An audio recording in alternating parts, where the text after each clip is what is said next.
A new report today claims that the Clinton Foundation gives about 10% of its money that it raises to actual charities and the services that they offer. It has been reported you've made $5 million making speeches. The president's made more than $100 million. Well, if you have no reason to remember, but we came out of the White House not only dead broke, but in debt. 6 years ago, Hillary Clinton was about to become Secretary of State. Barack Obama had nominated her. Everyone knew she was going to be confirmed by the Senate, going to be confirmed easily. But there was a thought, there was a question, there was a doubt out there about a potential conflict of interest. The Clinton Foundation dropping its self-imposed ban on collecting funds from foreign governments and entities. And now the Washington Post reports total contributions to that foundation amount to $2 billion. There's a lot of money sloshing around. Everything is blurred, and it's not good. The questions scream out at me.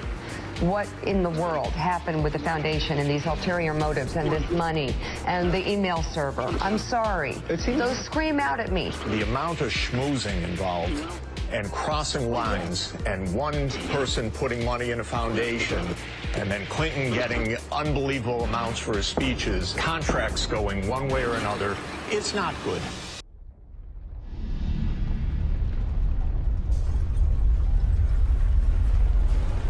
As we told you at the start of tonight's program, a major magnitude earthquake has hit the island of Haiti in the Caribbean. The quake measured around 7 points on the Richter scale, and its epicenter fell just 10 miles from the capital, Port-au-Prince. Haiti's ambassador to the U.S. has described the event as a catastrophe of major proportions. So far, we have no information regarding the casualties. The war is coming to an end! It was a big earthquake. It lasts like 15 seconds, I think. Probably the most devastating humanitarian crisis that Hillary Clinton faced during her tenure at the State Department was the tragic earthquake in Haiti. It happened in January of 2010, and literally in a matter of seconds, 250,000 people were estimated to have died, and a large portion of the Haitian infrastructure and economy was just decimated. It was a crisis on a massive scale. The United States is offering our full assistance to Haiti and to others in the region. We will be providing both civilian and military disaster relief and humanitarian assistance, and our prayers are with the people who have suffered, their families, and their loved ones. In the days and weeks that followed the earthquake in January of 2010, Hillary Clinton made visits to Haiti. And here's the latest on Haiti. U.S. Secretary of State Hillary Clinton arrived in Port-au-Prince just about an hour ago.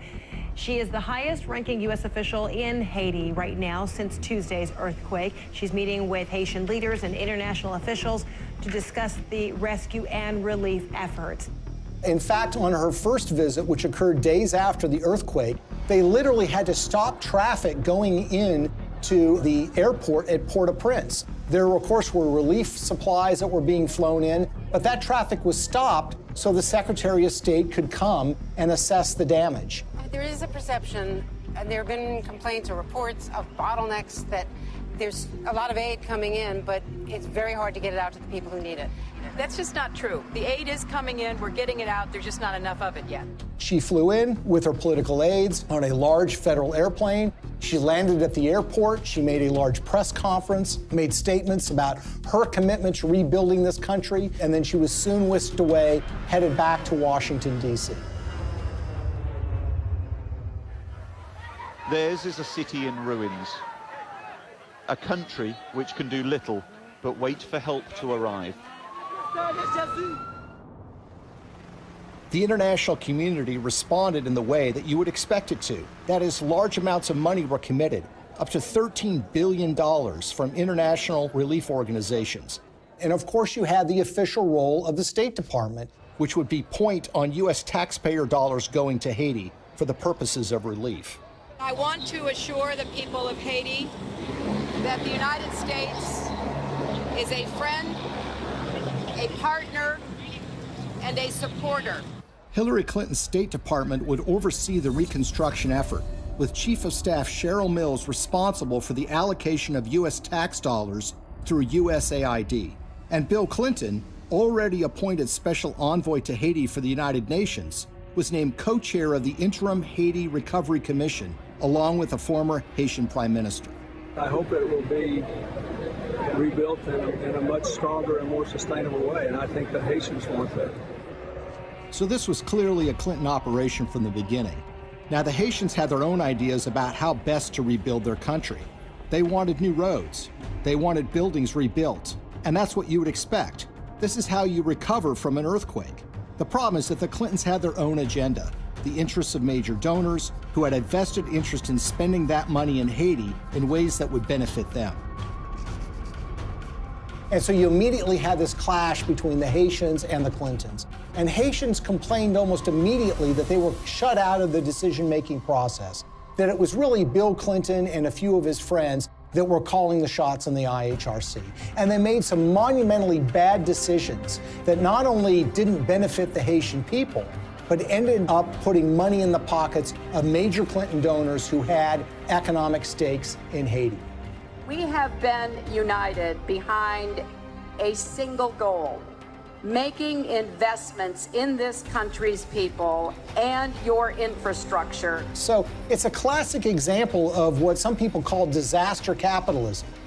Disaster capitalism in that a natural disaster creates opportunities for rebuilding to take place, but also for self-enrichment to take place. And if you look at the Clintons and the promises that were made and the results that actually followed, it is a tragic story of crony capitalism gone awry.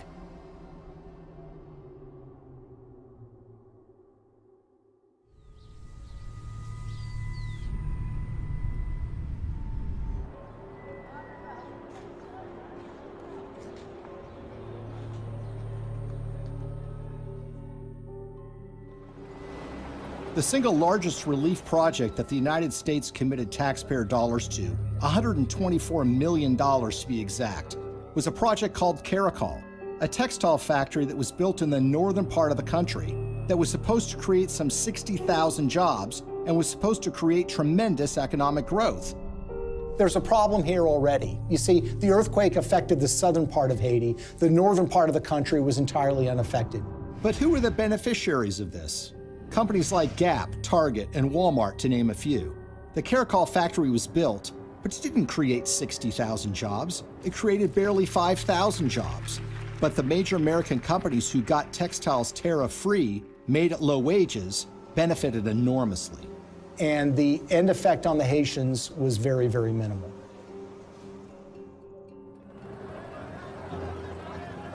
If you look at some of the infrastructure projects that were undertaken, the Clintons had very grand plans to build large tracts of homes, and there were contractors that were selected for those projects. Sometimes the contractors had experience, sometimes they did not. There's one company in Florida that spent $1 million getting equipment into Haiti. They had experience in disaster relief, but according to the owners of that company, they only made a small donation to the Clinton Foundation. And guess what? They didn't get any relief contracts. On the other hand, the contractors who did win the awards were given the opportunity to build homes, and in some instances were supposed to build tens of thousands of homes for Haitians. They ended up building a fraction of that. For instance, the New Settlements program was supposed to build 15,000 homes for $53 million.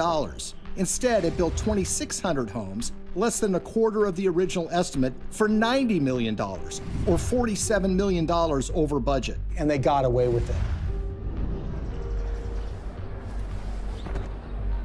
So you had contracts going to these relief organizations that were also involved with the Clinton Global Initiative. And you had this one organization, Dahlberg, that was supposed to do an assessment for relocating people that suffered from the earthquake. They determined that people should be moved to a site that happened to be on a cliff that was highly unstable. USAID's Inspector General reviewed Dahlberg's recommendations and found them basically unusable. One member of the USAID shelter team was quoted by Rolling Stone magazine as saying that the recommendations were so bad, it looked like the team never even got out of their SUVs. Another person said that only one of the people that was sent to Haiti by Dahlberg actually spoke French. Telecom mogul Dennis O'Brien is one of the world's richest people, and he's finding opportunities in the poorest country in the Western Hemisphere. The Irish billionaire is the largest private investor in Haiti through his company Digicel, and he's now leading the Clinton Global Initiative efforts down in Haiti. Probably no one came out better in the Haitian reconstruction effort than an Irish billionaire named Dennis O'Brien. He is a Clinton Foundation donor, giving them between $5 and $10 million. He helped arrange speeches for Bill Clinton, too. The interest of the Obama administration, particularly the former Secretary of State Hillary Clinton, you know, all the different things that have happened to help Haiti get up off the floor have been led by the U.S. And he was the owner of something called Digicel, which is a cell phone company at the time of the earthquake. As part of that relief effort, the State Department run by Hillary Clinton wanted to fund a mobile money transfer service that would allow Haitian citizens to transfer and receive money on their phones. Well, Digicel applied to be the recipient of that grant money. 4 weeks after their application, Digicel actually sponsored a speech for Bill Clinton in Jamaica, and they paid him $225,000. And as it turns out, within 4 months of that speech, Digicel would receive the first installment of that grant money. The earthquake actually has been great for Digicel and Dennis O'Brien. More than 4 years since a magnitude 7.0 earthquake devastated Haiti. And outrage there is growing over the largely failed reconstruction effort, despite the hundreds of millions of dollars in aid that has been collected and spent by the IHRC, the Interim Haiti Recovery Commission. So whether you're talking about housing or cell phones, you see that the people that are closest to the Clintons have made out very well from the Haitian earthquake. The rest of the country, the ordinary people of Haiti, not so much. Haitian activists staged a protest outside Hillary Clinton's Manhattan office. The demonstrators claim billions of dollars were stolen through the Haiti Reconstruction Commission headed by Bill Clinton. They also say Haiti was used as a cover for foreign governments to funnel kickbacks of possibly hundreds of millions of dollars through the Clinton Foundation. They say it was done in exchange for favors that Hillary was doing for them as Secretary of State. I believe in the oldest adage in American politics, which is follow the money. Enormous amounts of money have flowed to the Clintons from foreign governments, foreign financiers, and businesses. Some of that money lands in their pocket. Some of it lands in their foundation. It's a pattern we've seen repeated over and over and over again all around the world. It's not a coincidence. Money exchanges hands and favors are done. Now Clinton friends and supporters will say there's no smoking gun. But look at American political history. People are convicted all the time for a pattern of behavior where, for example, they're engaged in insider trading on the stock market. So, for example, you have a foreign corporation or a foreign government that wants something from the State Department while Hillary Clinton is Secretary of State. They will make a large payment to the Clinton Foundation. That will be followed by favorable action on their behalf. If that happens 1 or 2 times, you might say, look, it's just a coincidence. But when you see the pattern recreated over and over and over again, you have to recognize that these events are connected.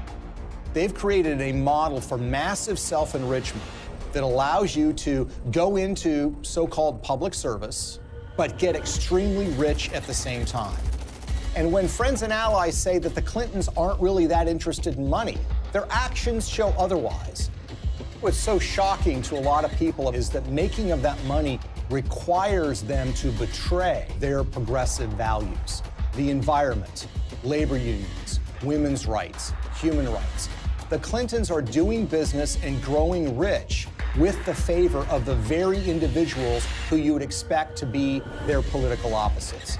For a very long time in American history, and probably still to this day, one of the worst things that could be said about you as a politician is that you are on the take from foreign interests. What the Clintons have essentially done is busted down the door and robbed the bank of that concept. So when people think of the Clintons taking foreign money, they think it's maybe an insurance company from Great Britain, or they think it's from a supermarket chain in Canada. The fact of the matter is a lot of that money comes from the darkest, worst corners of the world. Are countries like Nigeria and Russia in the habit of giving money to politicians and not wanting something back? The Clintons are glad to take this money. It's made them fabulously wealthy. But what has it done for us? Before we had to worry about money from Wall Street and big labor, now we have to worry about it coming from around the world and infecting our politics. and damaging our politics, everything from our